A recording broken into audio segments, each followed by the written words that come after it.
Hello class 8 के student, स्वागत है आप सभी का मेरे यूट्यूब चैनल लर्न लैब में। और आज मैं बताऊंगा क्लास 8 का हिंदी का मोस्ट वीवीआई ऑब्जेक्टिव क्वेश्चन, जो कि प्रीवियस ईयर में आया हुआ क्वेश्चन है। तो आप लोग वीडियो को शुरू से लास्ट तक देखिएगा और वीडियो पसंद आएगा तो वीडियो को लाइक कीजिएगा, दोस्तों के साथ वीडियो को शेयर कीजिएगा और चैनल को सब्सक्राइब कीजिएगा। तो चलिए बिना टाइम वेस्ट किए वीडियो को शुरू करते हैं। तो इसमें आप सभी का सबसे पहला 1 से 5 नंबर तक गद्यांश का क्वेश्चन है। तो आप लोग इस गद्यांश को पढ़िए, उसके बाद आंसर दीजिए। यहाँ देख सकते हैं गद्यांश लिखा हुआ है।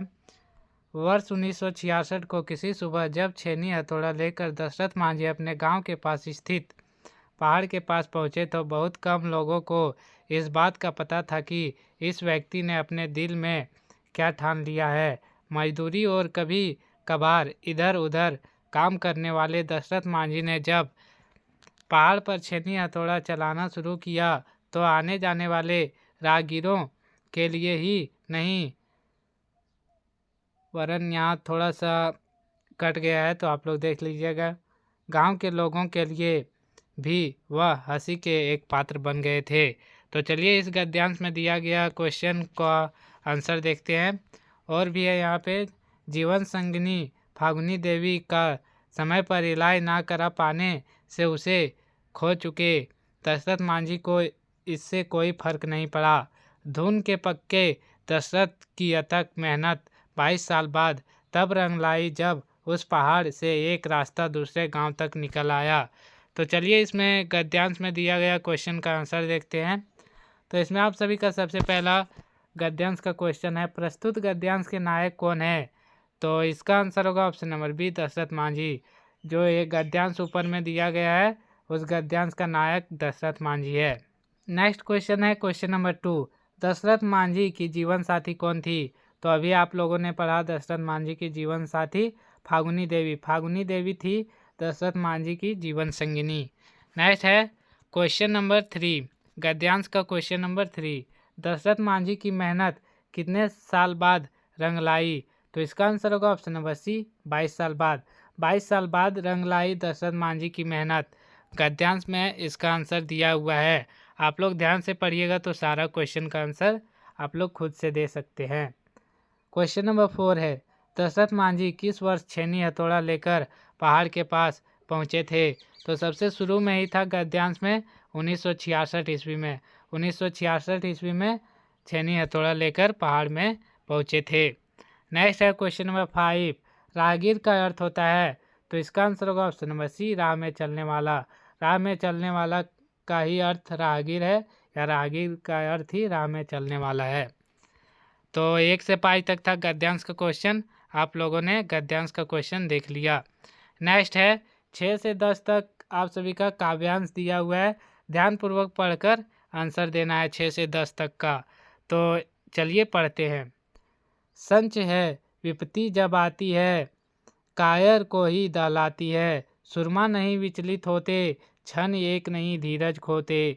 विघ्नों को गले लगाते हैं, कांटों में राह बनाते हैं। मुख से ना कभी उफ कहते हैं, संकट का चरण ना गहते हैं। जो या पड़ता सब सहते हैं, उद्योग निरत नित रहते हैं। सूलों का मूल नसाने को, बढ़ खुद विपत्ति पर छाने को। तो चलिए इस काव्यांश का क्वेश्चन और आंसर को हल करते हैं। और है यहाँ काव्यांश, है कौन विघ्न ऐसा जग में, टिक सके वीर नर के मग में। खम ठोक ठेलता है जब नर, पर्वत के जाते पांव उखड़। मानव जब जोर लगाता है, पत्थर पानी बन जाता है। जब मानव जोर लगाता है तो पत्थर पानी बन जाता है। तो इसमें काव्यांश को चलिए हल करते हैं, काव्यांश का क्वेश्चन को। क्वेश्चन नंबर 6 है, विपत्ति आने पर कौन डरते हैं। तो इसका आंसर होगा ऑप्शन नंबर बी, कायर। आप लोगों ने अभी पढ़ा काव्यांश में विपत्ति आने पर कायर डरता है, शुरू में ही था। क्वेश्चन नंबर 7 है, विपत्ति आने पर कौन विचलित नहीं होते। तो सुरमा विचलित नहीं होते, ये भी काव्यांश में है। तो आप लोग काव्यांश को ध्यानपूर्वक पढ़िएगा तो आंसर दे सकते हैं खुद से, वो सारा सही बना सकते हैं। क्वेश्चन नंबर 8 है, पत्थर पानी कब बन जाता है। तो इसका आंसर होगा ऑप्शन नंबर ए, जब मानव जोर लगाता है। जब मानव जोर लगाता है तो पत्थर पानी बन जाता है। ये भी काव्यांश में दिया हुआ है। क्वेश्चन नंबर 9 है, शूल का पर्यायवाची है। शूल का पर्यायवाची शब्द है कांटा। शूल का पर्यायवाची कांटा है। दोस्तों आप लोग वीडियो को शुरू से लास्ट तक देखिएगा ही, क्योंकि सारा क्वेश्चन इम्पोर्टेंट है। क्वेश्चन नंबर 10 है, मानव शब्द का विलोम है। तो मानव शब्द का विलोम होगा जानवर। यहाँ ऑप्शन से भी अलग हो जा रहा है, क्योंकि मानव का विलोम शब्द मनुष्य तो होगा नहीं, मानव का पर्यायवाची होता है। दानव भी नहीं होगा, देवता भी नहीं होगा, जानवर ही होगा इसका विलोम, मतलब उल्टा। नेक्स्ट है क्वेश्चन नंबर 11, और 11 से 20 तक सही विकल्प का चयन करना है। भाषा की सबसे छोटी इकाई है। तो भाषा का सबसे छोटी इकाई होता है वर्ण। भाषा का सबसे छोटा इकाई वर्ण होता है। नेक्स्ट है क्वेश्चन नंबर 12, निम्नलिखित में से शुद्ध वर्तनी का चयन कीजिए।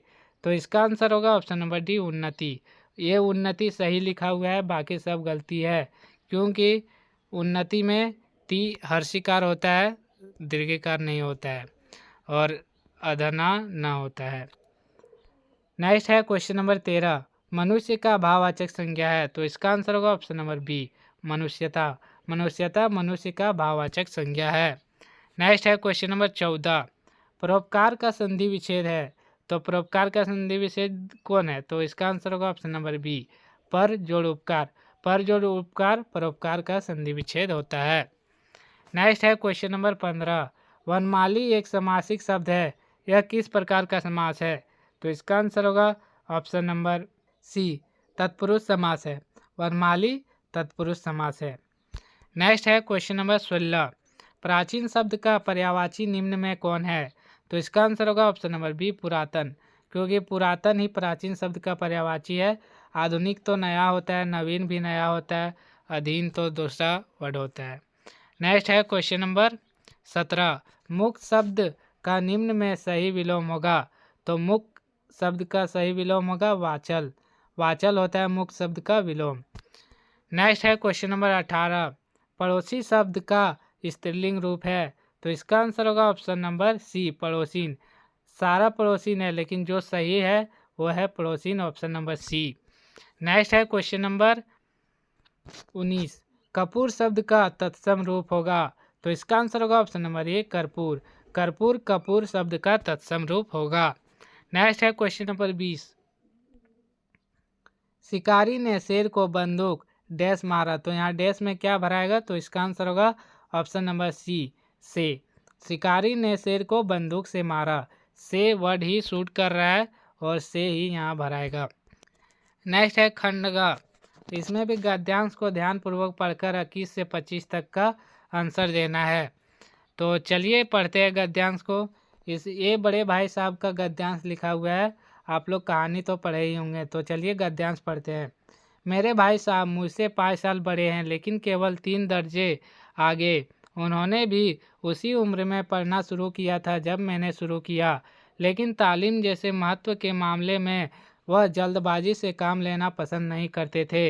इस भवन की बुनियादी खूब मजबूत डालना चाहते थे, जिस पर आलीशान महल बन सके। 1 साल का काम 2 साल में करते थे, कभी कभी 3 साल भी लग जाते थे। बुनियाद ही पुख्ता ना हो तो मकान कैसे पायेदार बने। मैं छोटा था, वह बड़े थे। मेरी उम्र 9 साल की थी, वह 14 साल के थे। उन्हें मेरी तांबी और निगरानी का पूरा और जन्मसिद्ध अधिकार और मेरी शालीनता इसी में थी कि उनके हुक्म को कानून समझूं। तो आप लोग गद्यांश पढ़ लिए और मैंने भी पढ़ दिया, तो आप लोग को समझ आ ही हो गया होगा। तो चलिए इसका गद्यांश का क्वेश्चन का आंसर देखते हैं। क्वेश्चन नंबर 21 है, बड़े भाई साहब किससे 5 साल बड़े थे? तो इसका आंसर होगा ऑप्शन नंबर बी, लेखक से। लेखक से 5 साल बड़े थे। लेखक का ही इस गद्यांश में व्याख्या किया गया है। नेक्स्ट है क्वेश्चन नंबर 22, बड़े भाई साहब की उम्र क्या थी? तो इसका आंसर होगा ऑप्शन नंबर सी, 14 साल। 14 साल थी। आप लोग गद्यांश में पढ़े ही होंगे और मैंने भी पढ़ के सुना दिया है। क्वेश्चन नंबर 23 है, मैं छोटा था और वह बड़े से मैं कौन था? तो लेखक था, लेखक का बात हो रहा है, इसमें मैं छोटा था और वह बड़े से में कौन था, यही लेखक का बात हो रहा है इस गद्यांश में। नेक्स्ट है क्वेश्चन नंबर 24, शालीनता शब्द किस प्रकार की संज्ञा है, तो इसका आंसर होगा ऑप्शन नंबर सी, भाववाचक संज्ञा। भाववाचक संज्ञा है शालीनता शब्द। ये संज्ञा आप लोग पहचानने जानते ही होंगे। नेक्स्ट है क्वेश्चन नंबर 25, उपयुक्त गद्यांश किस पाठ से लिया गया है, तो मैंने पहले ही बता दिया है, बड़े भाई साहब कहानी से ये उपयुक्त गद्यांश लिया गया है।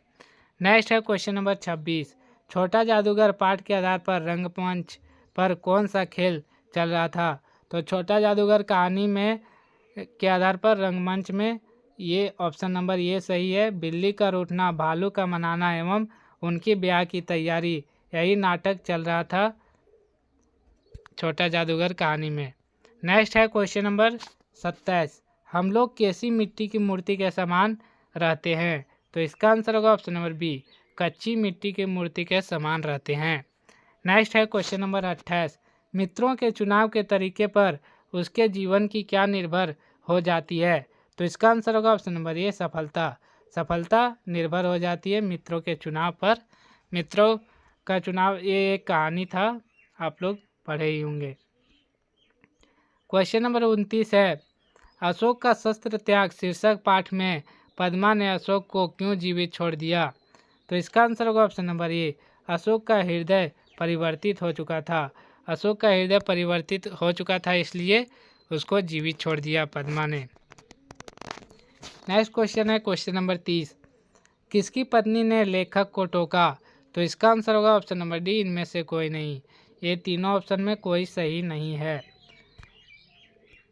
नेक्स्ट है क्वेश्चन नंबर 31, अमरूद का पेड़ या अमरंद का पेड़ पाठ में लेखक के मकान का मुखड़ा किस ओर था, इसका आंसर होगा ऑप्शन नंबर बी, पश्चिम। पश्चिम की ओर था मुखड़ा लेखक का मकान का। नेक्स्ट है क्वेश्चन नंबर 32, परिवार के लोगों ने किसके प्रति उदासीनता बरती, तो इसका आंसर होगा ऑप्शन नंबर सी, अमरूद के पेड़। अमरूद के पेड़ के प्रति उदासीनता बरती थी, क्योंकि उसको काटा जा रहा था, इसलिए उदासीनता बरती थी। नेक्स्ट है क्वेश्चन नंबर 33, क्या निराश हुआ जाए पाठ के आधार पर नेता जीतने के बाद किस साधन के फेरे में रहते हैं, तो इसका आंसर होगा ऑप्शन नंबर सी, सुख सुविधा। सुख सुविधा के फेरे में रहते हैं, और यही होता है नेता जीतने के कारण, नेता जीत जाता है और सुख सुविधा के फेरे में रहता है और सारा काम भूल जाता है जो वादा किया रहता है। आप लोग ऐसा रियल लाइफ में भी देख रहे होंगे। नेक्स्ट है क्वेश्चन नंबर 34, बस की यात्रा पाठ में लेखक हर पेड़ को क्या समझ रहा था, तो इसका आंसर होगा ऑप्शन नंबर बी, दुश्मन। दुश्मन समझ रहा था, क्योंकि बस की यात्रा जब कर रहे थे लेखक तो उसका मन में ख्याल आ रहा था कि कहीं पेड़ से ना टकरा जाए, इसलिए दुश्मन समझ रहा था। नेक्स्ट है क्वेश्चन नंबर 35, डॉक्टर चंद्रा में कौन कौन से गुण थे, तो इसका आंसर होगा ऑप्शन नंबर डी, इनमें से सभी। तीनों गुण था, धैर्य भी था, दृढ़ इच्छा शक्ति भी था, लगन भी था। ये तीनों गुण था डॉक्टर चंद्रा में। नेक्स्ट है क्वेश्चन नंबर 36 से 40, एक काव्यांश को पढ़कर आप सभी को आंसर देना है। तो चलिए काव्यांश पढ़ते हैं और 36 से 40 का आंसर देते हैं। तो पहला पंक्ति है, चाह नहीं मैं सुरबाला के गानों में गूथा जाऊं, चाह नहीं प्रेमी माला में बिंद प्यारी को ललचाऊं। तो चलिए 36 से 40 काव्यांश का क्वेश्चन का आंसर देखते हैं। क्वेश्चन नंबर 36 है, देवकन्या के गहनों में कौन गूंथना नहीं चाहता, तो इसका आंसर होगा ऑप्शन नंबर डी, पुष्प। पुष्प गूंथना नहीं चाहता। पुष्प चाहता है कि उसको जो सेना रहता है उसमें जाने, सेना का शव में जाने की इच्छा रखता है पुष्प। नेक्स्ट है क्वेश्चन नंबर 37, यह किसकी अभिलाषा है, तो इसका आंसर होगा ऑप्शन नंबर सी, पुष्प की। पुष्प की अभिलाषा कविता है, उसी पुष्प की अभिलाषा है। नेक्स्ट है क्वेश्चन नंबर 38, प्रेमिका को कौन ललचाना नहीं चाहता, तो इसका आंसर होगा ऑप्शन नंबर ए, प्रेमी। प्रेमी ललचाना नहीं चाहता। वो भी दिया गया है, आप सभी को काव्यांश में पढ़ के आंसर दीजिएगा। क्वेश्चन नंबर 39 है, सुरबाला का समानार्थी शब्द निम्न में क्या है? तो इसका आंसर होगा ऑप्शन नंबर सी, देवकन्या। सुरबाला का समानार्थी शब्द देवकन्या है, ये आंसर होगा ऑप्शन नंबर सी। नेक्स्ट है क्वेश्चन नंबर 40। दी गई पंक्तियाँ किस पाठ का उद्धृत है? तो पुष्प की अभिलाषा पाठ का उद्धृत है, ऑप्शन नंबर सी। नेक्स्ट है क्वेश्चन नंबर 41। बटोही का क्या अर्थ है? तो इसका आंसर होगा ऑप्शन नंबर डी, इनमें से सभी। यात्री, बटोही का अर्थ यात्री भी होता है, राही भी होता है, पथिक भी होता है, तीनों बटोही का ही अर्थ होता है। अगर आप सभी को पर्यायवाची भी पूछ दे, बटोही का पर्यायवाची, तो ये तीनों हो जाएगा, तो आप लोग देख सकते हैं। नेक्स्ट क्वेश्चन है क्वेश्चन नंबर 42। कुछ लोग इस राह पर क्या छोड़ गए हैं? तो इसका आंसर होगा ऑप्शन नंबर ए, पदचिन्ह। पदचिन्ह छोड़ गए हैं। आप लोग पुष्प की अभिलाषा कविता पढ़े होंगे तो सर लोग बताए होंगे पूरा एक्सप्लेन करके। क्वेश्चन नंबर 43 है, पद की पहचान कविता के कवि कौन है? तो इसका आंसर होगा ऑप्शन नंबर ए, माखनलाल चतुर्वेदी। माखनलाल चतुर्वेदी पद की पहचान कविता के कवि है। नेक्स्ट है क्वेश्चन नंबर 44। पद की पहचान कविता में सफल राही कौन है? तो इसका आंसर होगा ऑप्शन नंबर बी, महान लोग। महान लोग सफल राही है पद की पहचान कविता में। नेक्स्ट क्वेश्चन है क्वेश्चन नंबर 45। डायन के रूप में फैले अंधविश्वास को दूर किया जा सकता है? तो इसका आंसर होगा ऑप्शन नंबर डी, इनमें से सभी। स्त्रियों के प्रति अपनी सोच परिष्कृत करके, ये करके डायन के रूप में फैले अंधविश्वास को दूर किया जा सकता है। स्त्रियों के सम्मान की रक्षा करके भी अंधविश्वास को दूर किया जा सकता है। इस सामाजिक बुराई को दूर करने का आह्वान करके भी इस अंधविश्वास को दूर किया जा सकता है। नेक्स्ट है क्वेश्चन नंबर 46। डायन एक अंधविश्वास शीर्षक कविता में किस सामाजिक बुराई को दूर करने का आह्वान किया गया है? तो इसका आंसर होगा ऑप्शन नंबर डी, अंधविश्वास। अंधविश्वास को दूर करने का आह्वान किया गया है। नेक्स्ट क्वेश्चन है क्वेश्चन नंबर 47। गांव के लोग अकेली औरत को डायन कहकर उसके साथ कैसा व्यवहार करते हैं? तो बहुत बुरा व्यवहार करता था डायन। जो एक अकेली औरत थी डायन कविता में, उसके प्रति बहुत बुरा व्यवहार किया जा रहा था गांव के लोग के द्वारा। नेक्स्ट है क्वेश्चन नंबर 48। राम का भरत को संदेश शीर्षक पद्य में भरत के आग्रह पर श्री राम अपनी कौन सी वस्तु भरत को प्रदान की? तो इसका आंसर होगा ऑप्शन नंबर बी, चरण पादुकाएँ। आप लोग कहानी पढ़े होंगे और ये मोबाइल में भी आप लोग रामायण देखे होंगे, तो चरण पादुका दिया था राम ने भरत को जब वो बुलाने गए थे। क्वेश्चन नंबर 49 है, राम का भरत को संदेश पाठ किस महाकाव्य का अंश है? तो इसका आंसर होगा option number A, Ramayana. Ramayana में ही राम लक्ष्मण और रामायण का उल्लेख है, राम का भरत को संदेश। नेक्स्ट है क्वेश्चन नंबर 50। तुलसीदास जी के अनुसार मुखिया को कैसा होना चाहिए?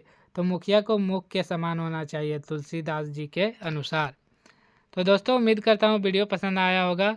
वीडियो पसंद आए तो एक प्यारा सा कमेंट और लाइक और दोस्तों के साथ शेयर कर दीजिएगा। तो चलिए मिलते हैं अगले वीडियो में, तब तक के लिए जय हिंद, वंदे मातरम। आप सभी का दिन शुभ हो।